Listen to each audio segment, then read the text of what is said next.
Hi guys, it seems we need to talk about Mike. Now, many of you have been asking whether I'm still speaking with him, whether I'm upset with him, or whether in fact we're going to continue as friends in the future. For years, Edd China stood as the calm, brilliant force behind one of television's most beloved automotive shows, Wheeler Dealers. With his towering frame, humble demeanor, and encyclopedic knowledge of engines, he quietly transformed the way audiences saw mechanical work. He didn't just repair cars, he explained them, piece by piece, turning complex diagnostics into digestible insights. As Mike Brewer bought the used cars, Edd worked his magic in the garage, stripping down engines, fixing gearboxes, and bringing rusty, forgotten machines back to life. And he made it look easy. But in March 2017, all of that changed. With an announcement that sent shockwaves through his fan base, Edd revealed he was leaving the show. There was no dramatic fallout, no sensational headlines, just a calm, sincere video explaining that the direction of Wheeler Dealers had changed, and it no longer aligned with his values. The production wanted less focus on the actual repairs, shorter workshop scenes, quicker edits, more style, less substance. For Edd, who believed in educating viewers and honoring the integrity of the work, that was a deal-breaker. And so after 13 seasons, he walked away not out of pride. Not for fame, but because he couldn't bring himself to do a show that only showed half the story. And then, just like that, he vanished. In the weeks and months that followed, fans were left confused, heartbroken, and more than a little curious. It had been such a visible part of the automotive world, not just through television, but also at car shows, engineering expos, and interviews. But suddenly, his voice disappeared. His social media feeds went quiet, his YouTube channel dormant, and there were no new public appearances. For nearly a year, there was radio silence. Fans speculated endlessly. Had he burned out? Was he done with television for good? Was he retreating from fame to live a quiet life? Or was he secretly working on something behind the scenes? The absence only deepened the mystery. China, the man known for sharing every nut and bolt with his audience, had gone off-grid. But what few knew at the time was that behind the closed doors of a cluttered workshop somewhere in England, Edd was quietly building something very different. No cameras, no producers, no deadlines, just tools, ideas, and the freedom to finally work on his own terms. Friends and colleagues later described this time as a form of mental reset, a creative detox after years under the relentless eye of production crews and network executives. In that solitude, Edd began sketching again, revisiting old projects, and tinkering like he had before television ever found him. The man hadn't disappeared. He was incubating. The garage, his sanctuary, became more than just a workspace. It became a fortress of reflection and innovation. This was the very place where he had once built quirky inventions like the street legal, motorized sofa, and the office chair that could cruise public roads. It had always been the lab where his strangest and most inspired ideas came to life.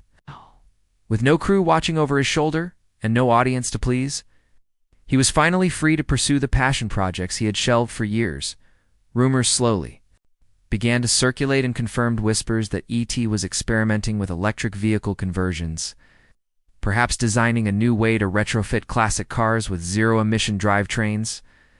For a man who'd always shown an interest in sustainable technology, it made sense. But there was no press release, no glossy announcement.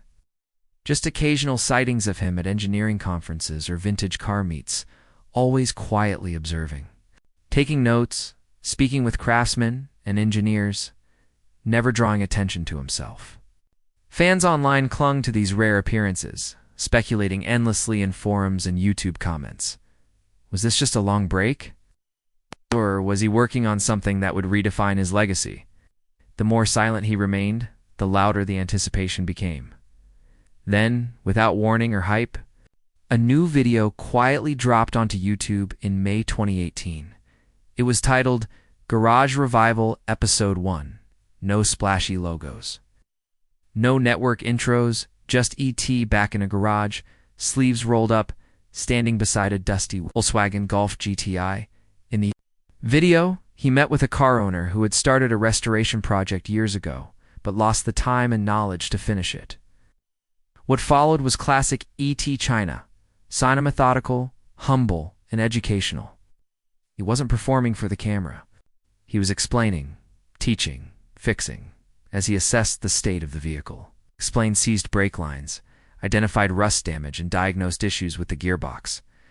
It was clear this wasn't just a comeback hit, it was a return to form. Garage Revival wasn't designed to be flashy or competitive. It wasn't about flipping cars for profit or making drama for the sake of ratings. It was about real people, real problems, and real solutions. This was Edd China's purest form of storytelling, helping others bring their dreams back to life, one wrench turn at a time. The response was overwhelming. Within days, the video had racked up hundreds of thousands of views.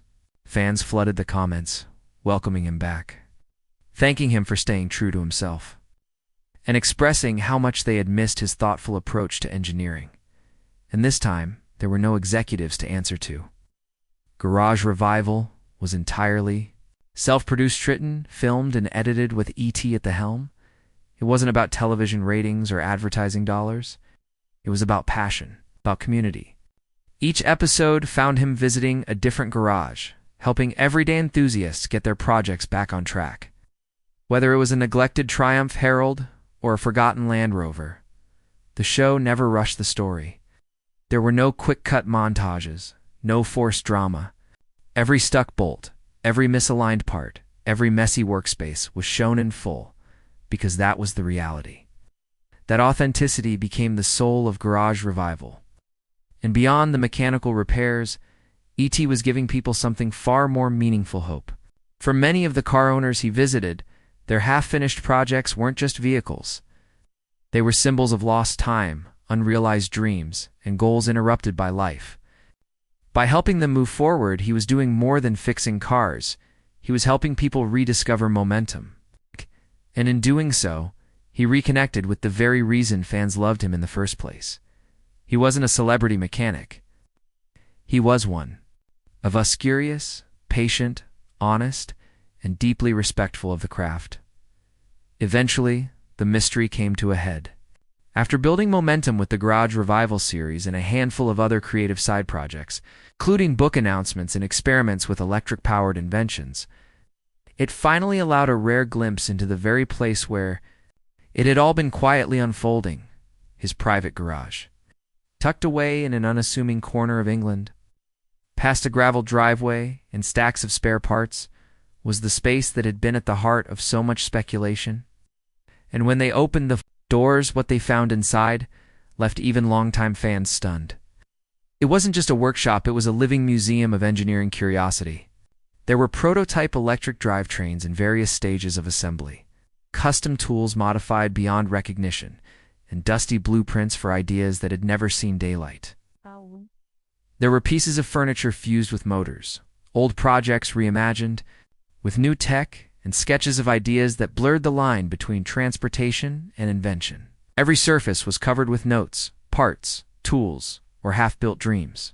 In the corner, under a faded tarp, was what appeared to be a new version of his infamous motorized couch, possibly now electric. But the most remarkable thing wasn't the machine sit, was the atmosphere.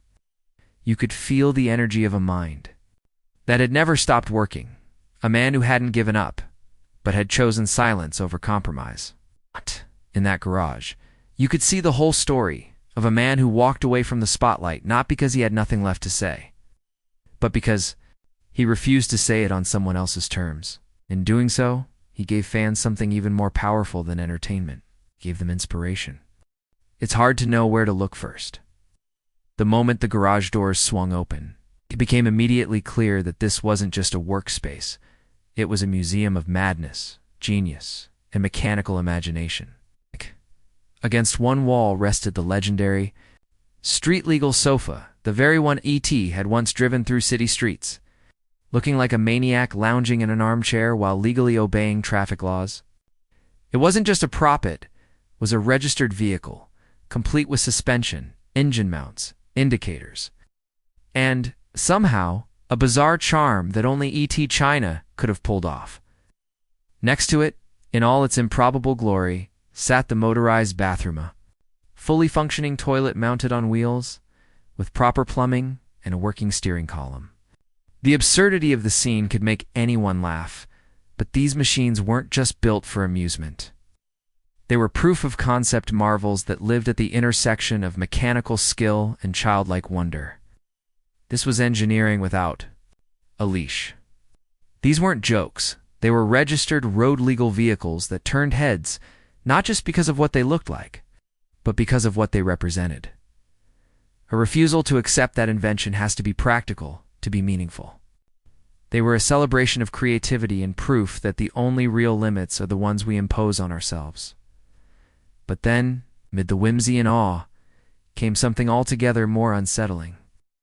Tucked away in the darkest corner of the garage behind crates of parts and long-forgotten blueprints lay a prototype that had never made it into the public eye for good reason. It was described as a self-steering bar stool. Yes, a bar stool. Rigged with sensors and powered by a lithium battery, designed to maintain balance through gyroscopic stabilization. On paper, it was brilliant. In reality, it had gone very, very wrong. Witnesses from that rare private tour recalled a scene that looked more like the aftermath of an explosion than a prototype test. Wires hung limp from melted circuit boards. A blackened control box bore the unmistakable signs of a fire. The plywood beneath the device was scorched, and the surrounding metal parts were tinged with soot and discoloration. Someone whispered that the battery had suffered a thermal event, industry speak for a near fire, or actual one. No one had been hurt, but the message was clear. Even in a mind as disciplined as Edd China's, not every idea works out. Some fail catastrophically. For a man known for caution and control, it was a rare glimpse into the volatile nature of invention. But even this smoldering wreck told a story. It spoke of risk, of pushing boundaries, of following ideas all the way to the end, no matter how uncertain or dangerous the path. One industry insider summed it up best. That thing looked like it tried to cook itself alive. And in a weird way, that failure belonged there just as much as the functioning creations, because E.T.'s garage isn't a showroom. It's a laboratory. A place where every sketch, every stripped bolt, and yes, every scorched wire is a part of the process. Some inventions make it to the road. Others burn out before they ever get a license plate. But each one is part of the same story. A mind that doesn't stop building. In the wake of the quiet success of Garage Revival, Edd China stood at a crossroads. He had proven that he could operate outside the machine of mainstream media, that his fan base, his reputation, and most importantly, its authentic passion were enough to drive a show without the need for high-budget backing or television contracts. But reinvention wasn't just about picking up where he left off. For E.T., it meant evolution. He had spent enough time away from the glare of studio lights to reflect not just on his career, but on his purpose. While many viewers still knew him only as the quiet genius from Wheeler Dealers, E.T. had been thinking on a much larger scale about the future of mobility, sustainability, and how engineering could serve the planet, not just the garage. Long before Tesla became a household name or electric conversions began trending on YouTube, E.T. was already tinkering with battery packs and alternative drivetrains, testing the idea of preserving classic cars while making them cleaner. Now, finally free from executive input, he could bring those ambitions to the forefront. In April 2021, he launched Edd China's Workshop Diaries, a YouTube series that felt like the most honest reflection of his soul yet. The format was simple. Weekly videos of E.T. in his own garage, working on projects that fascinated him. But the vision behind it was vast. Workshop Diaries wasn't a return to TV. It was a revolution of format. Edd stood in front of a single camera, no fancy production values or graphics, speaking directly to the viewer like an old friend. Each episode, usually between 20 to 40 minutes long, took fans deep into the inner workings of whatever E.T. was tinkering with that week. One of the early standout episodes was his attempt to convert a classic Mini into a fully electric car. For many, the idea of electrifying a vintage vehicle felt like blasphemy. But Edd approached it with grace, showing that it wasn't about destroying character, it was about preserving it through adaptation. He explained how to design motor mounts, how to plan for battery distribution, how to program the control units. There was no glossing over the complexity, no before and after gimmicks, just honest, step-by-step instruction and exploration. It felt more like a masterclass than entertainment. And viewers loved it. Comments poured in praising his calm, thorough approach. They weren't just watching repairs, they were learning. And not just about how to fix a car, but how to think through problems. Workshop Diaries wasn't just ETS's workshop, it was a school, and every bolt he turned became a lesson in persistence, problem-solving, curiosity. As the series progressed, Edd expanded his scope. He didn't just limit himself to restoring old vehicles, he dove into sustainable materials, experimental tool building, and unconventional problem-solving. One episode might show him refurbishing a stubborn suspension system. The next, he's testing regenerative braking mechanisms on outdated platforms or crafting lightweight body panels from recycled plastics. Occasionally, he broke format entirely to answer viewer questions or test bizarre inventions sent in by fans. But through it all, one thing remained constant: total transparency. Shaping the story, it was just E.T., his tools, and his ideas. And the effect was surprisingly emotional. Watching him work, week after week, felt less like consuming content and more like being part of a community. People from around the world left comments not just to thank him, but to share their own projects, their struggles, and their small triumphs. Workshop Diaries became more than a show. It became a safe space for thinkers, tinkerers, and builders in. Online garage where passion for mechanics was met with respect, not mockery. E.T. had finally found the perfect balance between the educational and the personal. And by creating that space, he helped others rediscover the same joy that had driven him since the beginning. There was no ego, no pretense, just one man, some tools, and an endless curiosity about how things work and how they could work better. And now, with the dust of the past settled and a future firmly in his hands, Edd China stands as a symbol of something rare in today's media-saturated world: integrity. When he left Wheeler Dealers, he wasn't walking away from a show, he was walking toward something more honest. He gave up fame and financial security because the product no longer reflected the process, because someone else wanted to cut corners. And E.T. couldn't bear to see something meaningful reduced to shallow entertainment. That decision, one that could have ended his public career, ended up becoming his defining moment. Not because it was dramatic, but because it was principled. That China didn't sell out, he doubled down. In doing so, he earned a level of trust most public figures can only dream of. Today, whether he's converting engines or answering complex questions from young mechanics, he continues to teach, to inspire, and to quietly change how we think about craftsmanship. In a world obsessed with shortcuts, E.T. reminds us that the long way, the detailed way, the careful way is often the most rewarding. He's not just building machines, he's building minds. And for every person who's ever looked at an unfinished project and thought, maybe it's too late, Edd China is proof that with patience, a clear mind, and a steady hand, it's never too late to build something brilliant. Do you agree? Let us know in the comments.